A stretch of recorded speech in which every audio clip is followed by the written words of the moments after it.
Hello everyone, welcome to a 10 minutes a day series of PPP for JAIIB examination. तो आज के इस video में हम कंटिन्यू करने वाले हैं चैप्टर 38 को ही फ्रॉम मॉड्यूल बी।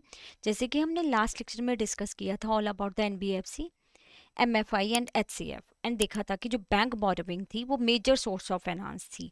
तो उसी पार्ट को कंटिन्यू करेंगे। But before starting with our topic let me tell you, अगर आप जैब में 2025 को टारगेट कर रहे हैं तो फॉर दैट रीज़न हमने एक बहुत ही अच्छा पीडीएफ डॉक्यूमेंट तैयार किया है जिसमें कि most important questions and MCQ को इंक्लूड किया है, because these things give you real exam pattern idea और कॉन्फिडेंस बिल्ड होता है। अगर आप PYQ सॉल्व कर रहे हैं तो आप क्या कर सकते हैं, आप डिस्क्रिप्शन बॉक्स में लिंक दिया हुआ है PYQ फाइल का, आप जल्दी से उसको डाउनलोड कीजिए। अब स्टार्ट करते हैं with our main topic which is bank loan to NBFC.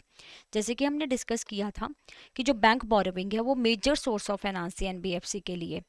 Bank जो है एनबीएफसी को लोन प्रोवाइड करते हैं।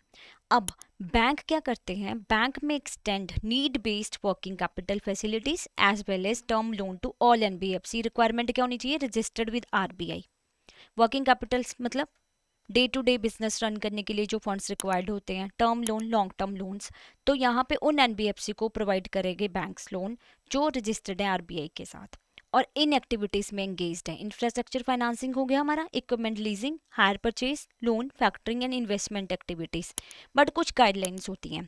इंफ्रास्ट्रक्चर फाइनेंसिंग का मतलब क्या होता है कि जैसे मान लीजिए कोई कंपनी है एक्स, उसका मेन काम होता है हाईवेज बनाना या फ्लाईओवर्स, इंफ्रास्ट्रक्चर में डील कर रही है, तो एनबीएफसी क्या कर रही है, इसको लोन प्रोवाइड कर रही है इस कंपनी को। तो बैंक जो है एनबीएफसी को लोन प्रोवाइड करेगा कि एनबीएफसी इन फ्यूचर भी सच प्रोजेक्ट्स को फंड कर पाए। एंड इक्विपमेंट्स लीजिंग, लीजिंग का मतलब क्या होता है, कंस्ट्रक्शन इक्विपमेंट्स में जो डील करते हैं एनबीएफसी, मतलब जैसे क्रेन, बुलडोजर, ये क्या हो गया, कंस्ट्रक्शन इक्विपमेंट्स हैं, तो इनको भी फाइनेंस करती है एनबीएफसी।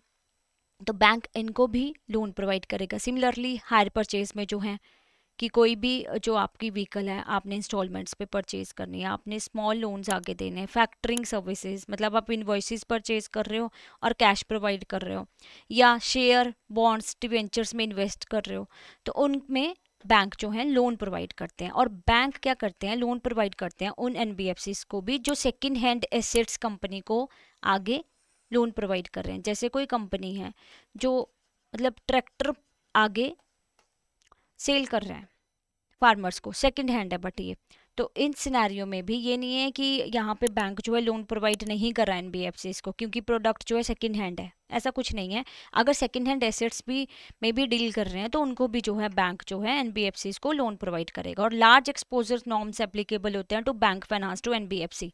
मतलब लार्ज एक्सपोजर नॉर्म का मतलब क्या होता है, लोन और इन्वेस्टमेंट की लिमिट जो है अगर वो क्रॉस होगी है तो यहाँ पे कुछ नॉर्म्स एप्लीकेबल होंगे। As per the RBI guideline if the bank has crossed this limit, तो वहाँ पे कुछ नॉर्म्स को एप्लीकेबल किया जाता है। अब हमने देखना है कि बैंक ने उन एनबीएफसीज को तो लोन प्रोवाइड किया जो आरबीआई के साथ रजिस्टर्ड है। क्या बैंक उन एनबीएफसीज को लोन प्रोवाइड करेगा जो आरबीआई के साथ रजिस्टर्ड नहीं है? Yes, there are few NBFCs, few categories of NBFC जहाँ पे आरबीआई रजिस्ट्रेशन की कोई ज़रूरत नहीं होती। हाँ, यहाँ पे जो एनबीएफसी थी इंक्लूडिंग एचएफसी, उनको जो है मैंडेटरी रिक्वायरमेंट थी कि आरबीआई के साथ रजिस्टर होना बहुत ज़रूरी है। एचएफसी क्या थी, हाउसिंग फाइनेंस कंपनी, जो कि हमने लास्ट लेक्चर में डिस्कस किया था, लाइक एलआईसी हाउसिंग का एग्जांपल लिया था। बट यहाँ पे कुछ कैटेगरीज को रिक्वायरमेंट नहीं है कि आरबीआई के में रजिस्ट्रेशन होना ज़रूरी है, और ये कहाँ पे दिया गया है, आरबीआई एक्ट में ही लिखा हुआ है। तो पहली सच कंपनीज कौन सी है, micro finance company. Micro finance company हम ऑलरेडी डिस्कस कर चुके थे कि जो स्मॉल लोन प्रोवाइड करती हैं लो इनकम ग्रुप्स को, लाइक 10,000, 20,000 या 30,000 का लोन प्रोवाइड किया। जैसे कोई विमेन है रूरल एरिया में, कोई टेलरिंग बिजनेस स्टार्ट करना है, कोई स्मॉल बिजनेस स्टार्ट करना है, पापड़ अचार, इन चीज़ों के रिगार्डिंग, तो उनको लोन प्रोवाइड करते हैं। तो यहाँ पे आरबीआई रजिस्ट्रेशन की रिक्वायरमेंट नहीं पड़ती। नेक्स्ट आता है हमारा एसेट रिकंस्ट्रक्शंस कंपनी, जो रजिस्टर्ड है आरबीआई में अंडर सरफेसी एक्ट 2002। उनको भी ज़रूरत नहीं है आरबीआई रजिस्ट्रेशन कराने की। ये कौन सी कंपनीज होती हैं, जो नॉन परफॉर्मिंग एसेट्स होते हैं, जैसे किसी ने लोन में डिफ़ॉल्ट कर दिया तो उनको जो है क्या करते हैं, ये रिकवरी करती हैं। निधि कंपनीज होंगी। निधि कंपनीज का मतलब क्या होता है कि अपने मेंबर ग्रुप में ही क्या करते हैं, फंड्स एलोकेट करते हैं। म्यूचुअल बेनिफिट कंपनी भी एक तरह से निधि कंपनी का ही पार्ट हो गया कि आप काम कर रहे हैं, अपने मेंबर्स ग्रुप का म्यूचुअल बेनिफिट्स के लिए उनको फंड्स प्रोवाइड करें। चिट कंपनीज रजिस्टर्ड होंगी under chit fund act 1982। Chit companies का काम क्या होता था, जैसे मंथली बेस पे आप क्या कर रहे हो, एक पेमेंट करे जा रहे हो और बाद में किसी एक मेंबर को एलोकेट कर दोगे वो amount. That is the work of chit companies. Merchant banking companies जो कॉर्पोरेट हाई नेटवर्थ इंडिविजुअल्स में डील करती हैं, उनको सर्विसेज प्रोवाइड करते हैं, पर्सनलाइज सर्विसेज, मतलब कोई एक्विजिशन हो रहा है, कोई मर्जर हो रहा है, तो उनको भी आरबीआई में रजिस्टर होने की ज़रूरत नहीं है, उन एनबीएफसी को जो इस बिजनेस में डील करती हैं। बट इनके लिए कुछ रिक्वायरमेंट्स हैं। बैंक अपना क्रेडिट डिसीजन, मतलब किसको लोन प्रोवाइड करना है नहीं करना है, कुछ फैक्टर्स के ऊपर बेस्ड होता है।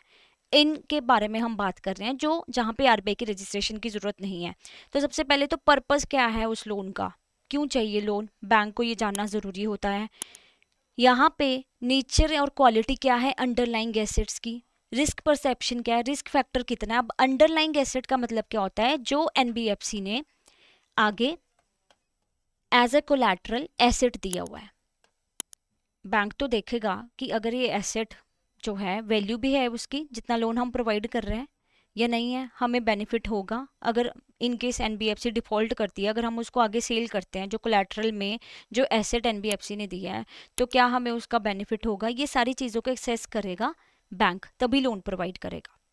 तो ये हमने डिस्कस किया कि कुछ कंपनीज़ हैं, कुछ एनबीएफसीज हैं जहाँ पे आरबीआई रजिस्टर होना ज़रूरी है, and there are few companies जहाँ पे रजिस्ट्रेशन मैंडेटरी नहीं होता है, बट कुछ फैक्टर्स हैं जो कंसीडर किए जाते हैं कि पर्पस ऑफ क्रेडिट क्या था, क्वालिटी या नेचर क्या है अंडरलाइंग एसेट्स का, और रिस्क परसेप्शन क्या है। तो चलिए अब कुछ क्वेश्चंस डिस्कस कर लेते हैं रिगार्डिंग दिस। तो ये है आपका होमवर्क क्वेश्चन कि NBFC is eligible for receiving financial facility from banks must be registered with which authority, SEBI, ministry of finance, RBI या नीति आयोग। आप प्लीज इसका आंसर जो है कमेंट बॉक्स में जरूर कीजिएगा। अब एक और क्वेश्चन डिस्कस कर लेते हैं कि which of the following type of facilities can bank extend to NBFCs registered with the RBI.